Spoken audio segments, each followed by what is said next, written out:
तुम्ही काय सांगू शकाल? तुम्हाला काय वाटतं की अमृतपेठ ही आणि त्याच्या संदर्भात असलेली भारतीय पोस्ट हे कशा पद्धतीने काम करू शकेल?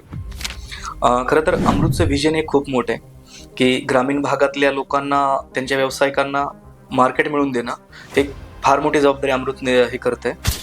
पोस्ट ऑफिस का आणि पोस्ट ऑफिस इफेक्टिव्ह कसं ठरेल, त्याचं सगळ्यात महत्त्वाची गोष्ट म्हणजे पोस्ट ऑफिसचं रीच. पोस्ट ऑफिसचं रीच हे पूर्ण ऑल ओव्हर इंडियामध्ये आहे. अशी कुठलीही गल्ली नाही आहे, असं कुठलाही मोहल्ला नाही आहे, असं कुठलंही गाव नाही आहे. मी तर म्हणेल की ज्या ज्या ठिकाणी ह्या भारतात सूर्यकिरण पोहोचतात त्या त्या ठिकाणी आमचा पोस्टमन क्या पोहोचतो. बात आहे, क्या बात.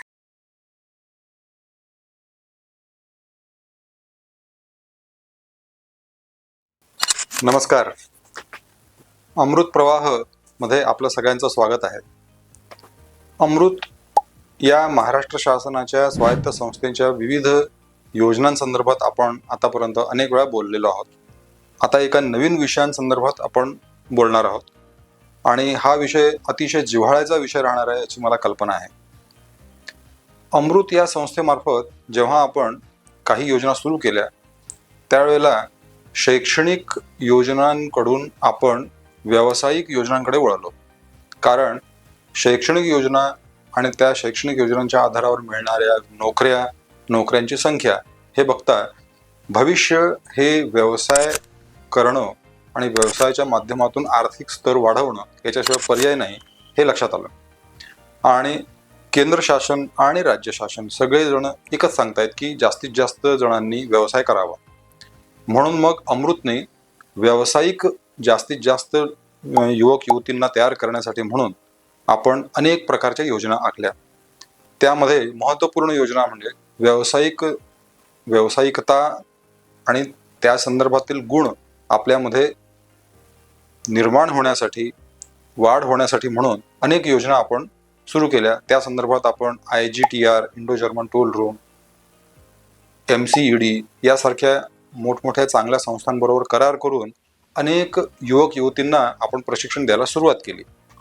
जेव्हा आपण प्रशिक्षण देऊन अनेक लाभार्थी बाहेर पडलेत त्यावेळेला एक गोष्ट अशी लक्षात आली की त्यांनी व्यवसायाला सुरुवात तर केलेली आहे, मग पुढे व्यवसाय का सुरू होत नाही?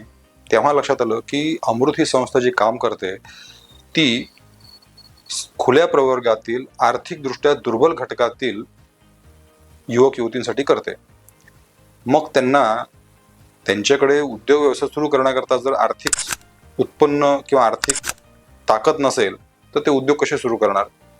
मग हा प्रश्न सोडवण्यासाठी अमृतने व्याज परतावा योजना सुरू केली आणि 15 लाखापर्यंत घेतलेल्या कर्जावर 12% व्याज दराप्रमाणे साधारणतः 2 ते 5 वर्षांसाठी अमृत व्याज परतावा देईल ही योजना आणली. अनेक जणांनी याचा फायदा घेतला. साधारणतः 1,500 पेक्षा जास्त लोकांना आम्ही लेटर ऑफ इंटेंट म्हणजे हेतुपत्र आम्ही दिलं आणि अनेक जणांनी त्याचा फायदा करायला सुरुवात केली. ज्या ज्या लोकांनी व्यवसायाला सुरुवात केली त्यानंतर त्यांना पुन्हा अडचणी यायला लागल्या. ज्यांनी फायदा घेतला नाही त्यांनाही अडचणी येत होत्या आणि ज्यांनी घेतला आहे त्यांना सुद्धा अडचणी येत होत्या. आता ती अडचण सोडवण्याची जबाबदारी पुन्हा एकदा अमृतकडेच होती. कारण अमृतचं उद्दिष्ट आहे की अमृतच्या लक्षित गटातील युवक युवतींचं सर्वांगीण विकासासाठी आपण काम करतोय. उद्योग सुरू केल्यानंतर त्यांची अडचण अशी होती की आम्ही प्रोडक्शन करतोय, माल तयार करतोय, परंतु त्याचं मार्केट उपलब्ध होत नाहीये. विक्री कशी करायची? विक्री करण्याला फार मर्यादा येतात. मग पुन्हा आम्ही विचार करायला लागलो, आपल्या युवक युवतींच्या आर्थिक स्तर वाढवायचा असेल तर आपण फक्त कौशल्य देऊन उपयोगाचं नाहीये, फक्त त्याच्यातलं व्याज परतावा योजना सुद्धा पूर्ण पुरेशी नाहीये, तर त्यांच्या मालाला उठाव येण्यासाठी आपल्याला काहीतरी केलं पाहिजे. यामध्ये मग 2 प्रकार आम्ही सुरू केलेत. एक विषय असा होता की अमृत पेठ नावाचं एक प्रदर्शनी, 3 दिवसाची प्रदर्शनी आम्ही सुरू केली. त्या डोंबिवली, अमरावती, बुलढाणा अनेक ठिकाणी आम्ही सुरू केलं. प्रचंड यश मिळालं. परंतु एक लक्षात असं आलं की 3 दिवसांसाठी असलेलं हे जे प्रदर्शन असेल 3 दिवसांपुरतच ते राहील आणि त्यामध्ये महाराष्ट्रातील सर्व लाभार्थी भाग घेऊ शकणार नाहीत. त्याला मर्यादा येतात. जेवढ्या लोकांनी भाग घेतलेला होता त्यांना मात्र खूप आनंद झाला. 3-3 दिवसापर्यंत जो माल इतर प्रदर्शनीमध्ये जात नाही तो एका दिवसात अमृतपेठमध्ये संपायचा, इतका रिस्पॉन्स मिळत होता. मग याचा अर्थ असा झाला की फक्त अमृतपेठ हे फिजिकल स्टोअर सारखं आपण सुरू केलं पाहिजे, जो वर्षभर चालेल. ही दुसरी कन्सेप्ट त्याच्यातून पुढे आली. एक मिनी स्टोअर सुरू करावं अशी एक आम्हाला सूचना आलेली आहे. त्याचाही आम्ही विचार करत आहोत.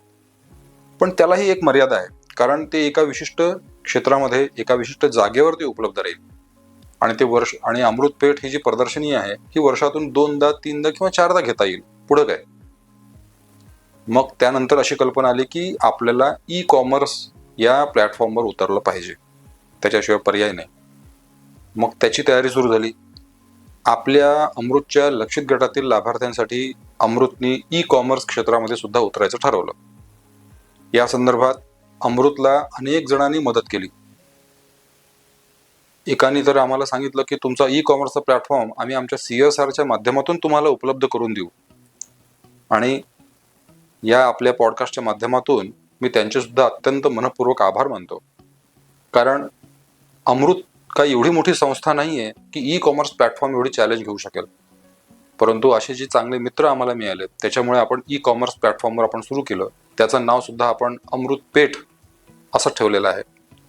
खूप आनंद होतोय.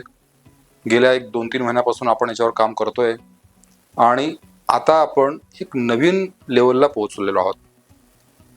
अमृतपेठ म्हणजे ई कॉमर्स प्लॅटफॉर्म करत असताना सगळ्यात महत्त्वाचा जो पार्ट असतो ई कॉमर्स प्लॅटफॉर्मचा तो असतो लॉजिस्टिकचा.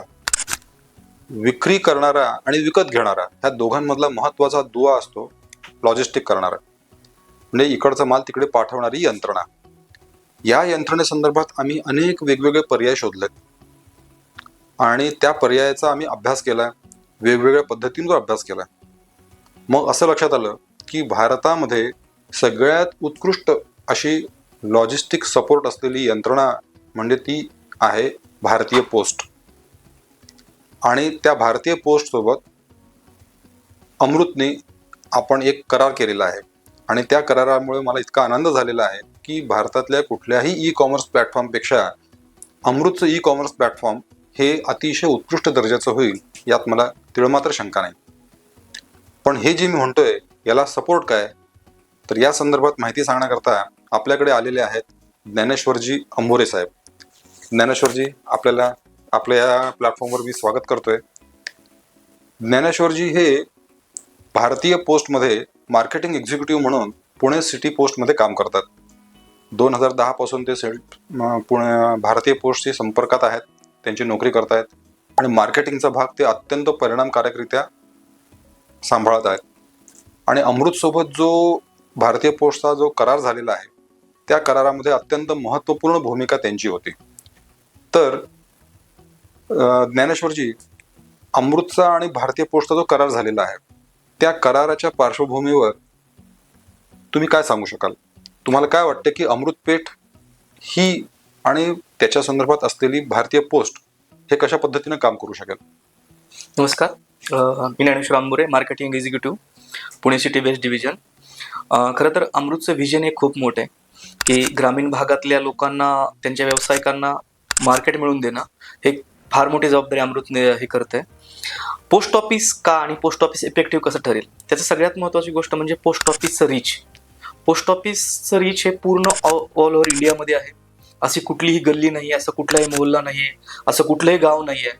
मी तर म्हणेल की ज्या ज्या ठिकाणी ह्या भारतात सूर्यकिरण पोहोचतात त्या त्या ठिकाणी आमचा पोस्टमन पोहोचतो. क्या बात आहे. तर त्यामुळं आणि सगळ्यात महत्त्वाची गोष्ट म्हणजे आज ई कॉमर्समध्ये जे चॅलेंजेस आहेत त्या चॅलेंजेसनुसार पोस्ट ऑफिस सुद्धा अपग्रेड झालेलं आहे.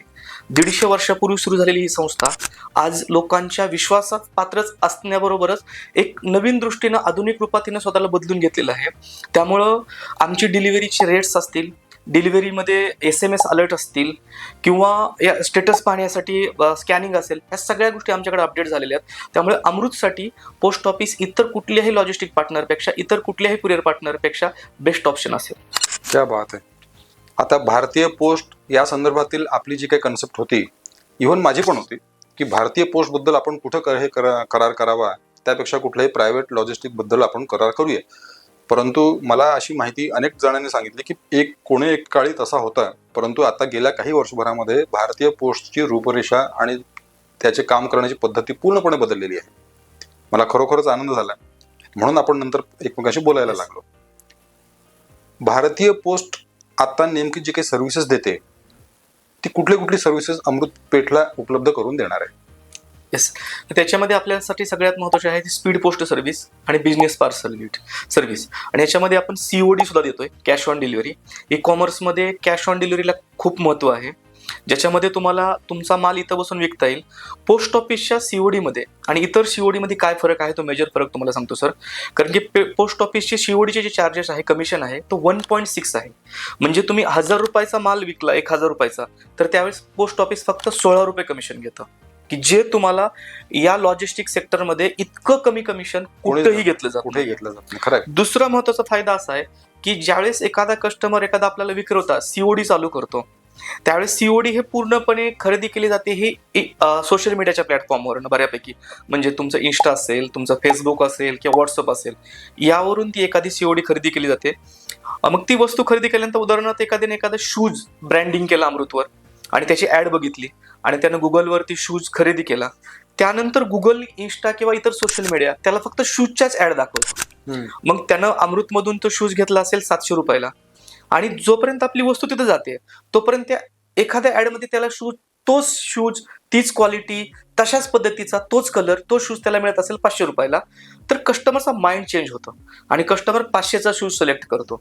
मग त्यावेळी काय होतो की 600चा जो शूज येतो तो रिफ्यूज करतो. त्याला रिफ्यूज करायला कुठलाही 1 रुपयाचा चार्ज लागत नसतो, कारण की ते कॅश ऑन डिलिव्हरी असते. मग अशा केसेसमध्ये इतर कुरिअर पार्टनर काय करतात, रिटर्नचे चार्जेस घेतात. मग जो व्यावसायिक असतो ना, त्याच्यासाठी खूप हा नुकसान असतो, कारण की एकतर वस्तू विकलेली नसती, वस्तूंसाठी त्याने पॅकेजिंगचा खर्च केलेला असतो, वस्तूसाठी त्याने कुरिअरचा सिंगल खर्च केला असतो आणि तो डबलचा खर्च पण होतो. पण इंडिया पोस्ट हे फक्त सिंगल चार्जेस घेतो आणि डिलिव्हरीसाठी 100% अटेम्प्ट करण्याचा प्रयत्न केला जातो. पण रिफ्यूजमध्ये जर ते परत आलं तर आपल्या व्यावसायिकांना हा फार मोठा आधार आहे की जर त्याचे फक्त डिलिव्हरीसाठी 50 रुपये जात असतील तर फक्त 50च रुपये आम्ही घेतो, 100 रुपये घेत नाहीयेत. हा सगळ्यात मोठा फायदा इंडिया पोस्ट सोबत काम करण्याचा आहे. क्या बात आहे. म्हणजे इंडियन पोस्ट बरोबर करार केल्यानंतर अमृतपेठच्या सर्व ग्राहकांना एक महत्वपूर्ण फायदा असा होणार आहे की त्यांना माल रिटर्न जर आला तर त्या रिटर्नच्या येण्याच्या पोस्टाचा खर्च त्यांना पडणार नाही. येस सर, अतिशय महत्वाची गोष्ट झाली आहे. Yes sir.